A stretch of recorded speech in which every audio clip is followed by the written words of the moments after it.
السلام علیکم۔ میرا نام یسریٰ ہے، میری عمر 8 سال ہے۔ میں اپنے گھر کی سب سے خوبصورت عورت تھی۔ میرے ابا نے میری شادی میری چھوٹی سی عمر میں کر دی کیونکہ ابا کے خاندان میں سب کی نظر مجھ پر تھی، لیکن میرے ابا میری شادی اپنے خاندان میں نہیں کرنا چاہتے تھے۔ میرے ابا نے میری شادی کی۔ میرا شوہر ایک غریب کسان تھا، لیکن میں نے کبھی اس کے کام کو لے کے اسے برا بھلا نہیں کہا تھا، ہمیشہ اس کا ساتھ دیا، اس کے ساتھ مل کر رزق کمانے لگی، لیکن کبھی بھی اسے طعنہ نہیں دیا تھا۔ میں اپنے شوہر کے ساتھ کسانوں کی طرح کھیتوں میں کام کرنے لگی تھی۔ میرا شوہر مجھ سے بے حد پیار کرتا تھا، مگر جب بھوک سے پیٹ اندر جانے لگے تو خالی محبت پیٹ نہیں بھرتی۔ ہماری شادی کو 3 سال کا عرصہ گزر گیا، مگر میرے ہاں کوئی اولاد نہیں ہوئی تھی۔ میں ہمیشہ اللہ سے بیٹا مانگتی تھی، ہمیشہ بیٹی مانگنے سے ڈرتی تھی کہ جو نصیب میرے تھے کہیں میری بیٹی کے بھی ویسے نصیب نہ ہوں۔ میں اپنے خاندان کی سب سے خوبصورت لڑکی، کھیتوں میں اپنا رنگ تک کالا کر چکی تھی۔ شادی کے 3 سال بعد مجھے پتہ چلا کہ میں حاملہ ہوں۔ میرا شوہر تو بہت خوش ہوا، مگر میں بہت پریشان تھی کہ اگر بیٹی ہوئی تو کیا کروں گی۔ اصل میں بیٹیوں سے ڈر نہیں لگتا، ڈر ان کے نصیبوں سے لگتا ہے، ان کے آنے والے مستقبل سے لگتا ہے، ڈر اس کے ہم سفر سے لگتا ہے۔ بیٹیاں لاڈلی ہوتی ہیں، ان کو اللہ سے مانگنا جتنا مشکل ہے، اس سے کئی زیادہ مشکل ان کو پالنا اور پھر ان کو دوسروں کے ہاتھوں میں تھما دینا ہوتا ہے۔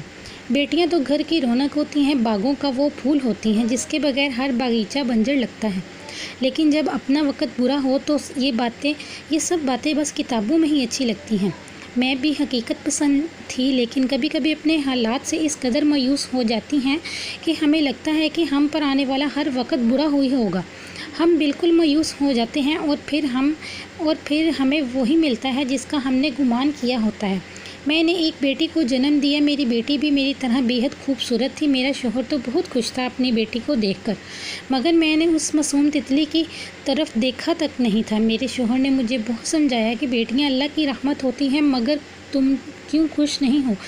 لیکن میں ان کو یہ نہیں کہہ پاتی تھی کہ میں اپنی بیٹی کو اس کے شوہر کے ساتھ کھیتوں میں برباد ہوتے نہیں دیکھ سکتی۔ وقت گزرتا گیا، میری بیٹی بھی بڑی ہو گئی۔ بڑی بیٹی کی پیدائش کے بعد اللہ نے مجھے پھر سے ایک بیٹی سے نوازا۔ شاید اللہ نے مجھے عطا کر کے آزمایا تھا کہ میں اس کی عطا پر کیا کرتی ہوں۔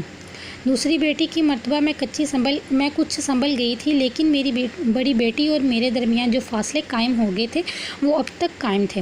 وہ کچھ کھچی رہتی تھی، مجھ سے بھی زیادہ بات نہیں کرتی تھی۔ اکثر مجھے خود پہ غصہ آتا تھا کہ میں نے اپنی پھول جیسی بیٹی کی شخصیت بگاڑ کے رکھ دی ہے، لیکن یہ سب میرے بس میں نہیں تھا۔ میں اپنی بیٹی کو چٹان بنانا چاہتی تھی تاکہ کل کو اگر اسے کسی مشکل کا سامنا کرنا پڑے تو وہ کبھی بھی گرے نہ۔ جس میں کسی حد تک کامیاب ہو چکی تھی۔ میرے شوہر نے ہماری بیٹیوں کی جہاں تک ہو سکتا تھا تمام خواہشات پوری کی تھی۔ میں ہر وقت اپنی بیٹیوں کے نصیب کے لیے دعاگو رہتی تھی۔ ایک روز میں سخت بخار کی وجہ سے کھیتوں میں نہ جا سکی۔ میری چھوٹی بیٹی کو تو میرا کھیتوں میں جانا کبھی پسند ہی نہیں تھا۔ میری بڑی بیٹی ہمیشہ کہتی کہ میں آپ کی جگہ چلی جایا کروں گی۔ اس کی کہہ گئی بات پہ میں ایک دم ہل جاتی اور ہمیشہ منہ سے نکلتا کہ اللہ نہ کرے کبھی تمہیں ایسی جگہ پہ جانا پڑے۔ یہ بات حقیقت تھی کہ میرے شوہر نے چاہے سخت محنت کی تھی، مگر کبھی میرے ساتھ بدسلوکی نہیں کی تھی۔ میری چھوٹی بیٹی اکثر کہتی کہ اللہ پاک ہم دونوں بہنوں کو اخلاقی طور پہ ابا جیسا شوہر دے، جس پر میں مسکرا دیتی۔ میری بیٹی جوان ہوئی تو اس کی شادی کے لیے کئی رشتے آنے لگے، مگر میں اپنے ابا کی طرح جلد بازی نہیں کرنا چاہتی تھی۔ میں نے سوچ لیا تھا کچھ بھی ہو جائے مگر میں اپنی باقی طرح اپنی بیٹی کو کسی بھی ہاتھ میں نہیں جانے دوں گی۔ میں اپنی بیٹی کی شادی ایسی جگہ کروں گی جہاں اس کو دنیا کی ہر آسائش دی جائے، اس کو کبھی کسی چیز کے لیے ترس نہ پڑے۔ جو زندگی میں نے گزاری کبھی میری بیٹی کو نہ ملے۔ میرے حالات نے مجھے اتنا مایوس کر دیا کہ میں نے کم تنخواہ والے بہت اچھے رشتے بھی ٹھکرا دیے۔ کچھ تو بار بار میری بیٹی کا رشتہ مانگ رہے ہیں، مگر میں ہمیشہ انکار کر دیتی۔ اسی دوران ایک روز میرا شوہر کھیتوں میں گیا، لیکن رات ہونے پہ وہ جب واپس نہ آیا تو میں نے اپنے ساتھ کام کرنے والے کسان بھائی سے اپنے شوہر کے بارے میں پوچھا، لیکن اس کی بات سن کے میری جان لبوں پہ آ گئی جب اس نے کہا کہ میرا شوہر تو کب سے گھر کے لیے نکل گیا ہے، مگر اس کی طبیعت کچھ ٹھیک نہیں تھی۔ میرے ایک دم ہوش اڑ گئے۔ میں جلدی سے اپنی حالت کا خیال کیے بغیر اپنے شوہر کو دیکھنے کے لیے نکل پڑی۔ بس اپنے شوہر کی فکر تھی۔ ہر جگہ تلاش کر لینے کے بعد بھی میرا شوہر جب نہ ملا تو میں روتی ہوئی گھر واپس لوٹ آئی۔ رات ایسے ہی جاگ کر کاٹنی پڑی۔ پریشانی سے برا حال تھا۔ کھلی فضا میں بھی گھٹن محسوس ہو رہی تھی۔ اگلی صبح فجر کا وقت تھا جب ایک دم دروازہ زور زور سے بجنے لگا۔ میں جلدی سے اٹھی اور آنسو صاف کرتے دروازے پر گئی، لیکن پوچھنے پر کہ کون ہے، باہر سے کسی غیر مرد کی آواز آئی اور وہ بولا کہ تمہارے شوہر کے بارے میں بتانے آیا ہوں۔ میں نے آؤ دیکھا نہ تاؤ اور جھٹ سے دروازہ کھول دیا، لیکن اس آدمی کے پیچھے ایک سفید رنگ کے کپڑے میں لپٹا وجود میری جان لینے کے لیے کافی تھا۔ میں نے تو پتھرائی آنکھوں سے اس سفید کپڑے کو دیکھ رہی تھی۔ مجھے تو یقین نہیں ہو رہا تھا کہ آخر یہ میرے ساتھ کیا ہو رہا ہے۔ میں نے آنسوؤں سے بڑی آنکھوں سے جیسے ہی اس غیر مرد کی طرف دیکھا تو اس کی اگلی بات نے تو میری روح میرے جسم سے کھینچ لی جب اس نے بتایا کہ میرے شوہر کا انتقال ہو گیا ہے اور میرے شوہر کا انتقال ہارٹ اٹیک سے ہوا۔ ساری رات ہسپتال رہنے کے باوجود بھی وہ اپنی زندگی کی جنگ ہار بیٹھے ہیں۔ مجھے تو ابھی اپنے کانوں پہ یقین نہیں ہو رہا تھا کہ جس شخص کو صبح ہی تو ٹھیک سے بھیجا گیا تھا، آخر کو ایسا کیا ہو گیا۔ وہ دل ہی ہار بیٹھے۔ گھر میں تو جیسے کہرام مچ گیا تھا۔ میری بیٹیاں تو بھاگتی ہوئی آئیں اور اپنے باپ کے ساتھ لپٹ گئی۔ پورا گاؤں میرے شوہر کے جنازے میں اکٹھا ہو گیا۔ مجھ میں تو اتنی بھی ہمت باقی نہ تھی کہ میں اپنے شوہر کا چہرہ دیکھ لوں۔ میرا شوہر جیسا بھی تھا اپنی بیٹیوں پہ جان چھڑکتا تھا۔ میری چھوٹی بیٹی جو بلک بلک کر رو رہی تھی، مجھ سے اس کا رونا نہیں دیکھا جا رہا تھا۔ میری بڑی بیٹی ہم بہت حوصلے کے ساتھ کبھی مجھے تو کبھی اپنی بہن کو سنبھال رہی تھی۔ میری تو جیسے دنیا ہی اجڑ گئی تھی۔ مجھے سمجھ میں نہیں آ رہا تھا کہ اپنے شوہر کے بغیر میں اپنا گھر کیسے سنبھالوں گی، اپنی 2 جوان بیٹیوں کو کیسے بیاؤں گی۔ جنازہ اٹھایا گیا تو میرا جیسے گھر ہی ویران ہو گیا۔ اس روز اس بات کا احساس ہوا کہ میرا شوہر بے شک کم آمدنی کے ساتھ بھی گزارا کر لیتا تھا، مگر رونق اس کے ساتھ ہی میرے گھر میں تھی۔ شوہر کا سایہ سر سے اٹھا تو معاشرے کی سمجھ آئی کہ جو ایک محافظ کے ساتھ معاشرہ دکھائی دیتا ہے، در حقیقت وہ ایک دھوکہ ہوتا ہے۔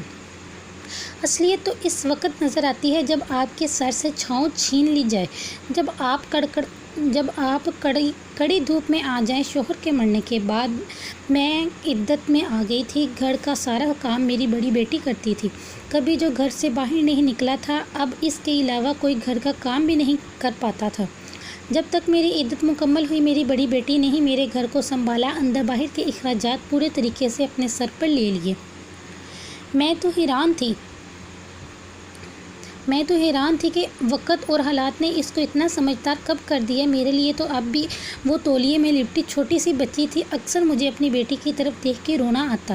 یہ وقت نے اس پر اس کی عمر سے بھی زیادہ ذمہ داریاں ڈال دی ہیں، مگر حیرت کی بات یہ ہے کہ کبھی بھی اس کے چہرے پہ شکن یا کوئی زاویہ تک نہیں آیا۔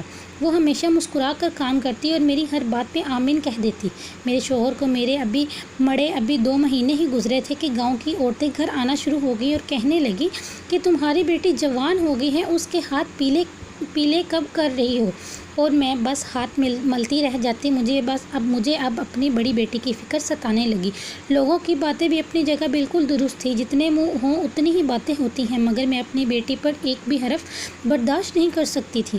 میرے بچپن کی دوری میں نہیں جانتی کب میری بیٹی کو بڑا اور سمجھدار کر گئی۔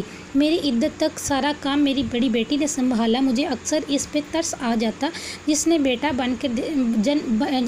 بن کر دکھایا۔ میں اس وقت کو یاد کرتی جب میں اس کی پیدائش پہ اس کی طرف دیکھا تک نہیں تھا تو پھوٹ پھوٹ کر رو دیتی۔ 4 ماہ 10 دن کے بعد اپنی جگہ واپس آ گئی۔ مجھے اندازہ تھا کہ اب مجھے ہی گھر بار دیکھنا ہوگا، ساتھ ہی ساتھ اپنی بیٹی کے لیے رشتہ بھی دیکھنے لگی، مگر اچھی کمائی والا رشتہ ہی مجھے پسند آنا تھا۔ بہت وقت گزرنے کے بعد ایک رشتہ جو لڑکا تو خوبصورت تھا اور تنخواہ بھی اچھی تھی، مگر اس کا گھر ہمارے گاؤں سے بہت زیادہ دور تھا۔ پہلے تو سوچا کہ نہ کر دوں، مگر بیٹی کی بڑھتی عمر کو لے کے میں یہ سب نہیں کر سکتی تھی۔ ان کو بھی میری بیٹی بہت پسند تھی، مجھے بھی ان کا بیٹا پسند تھا۔ شادی طے ہو گئی اور وقت پڑ لگا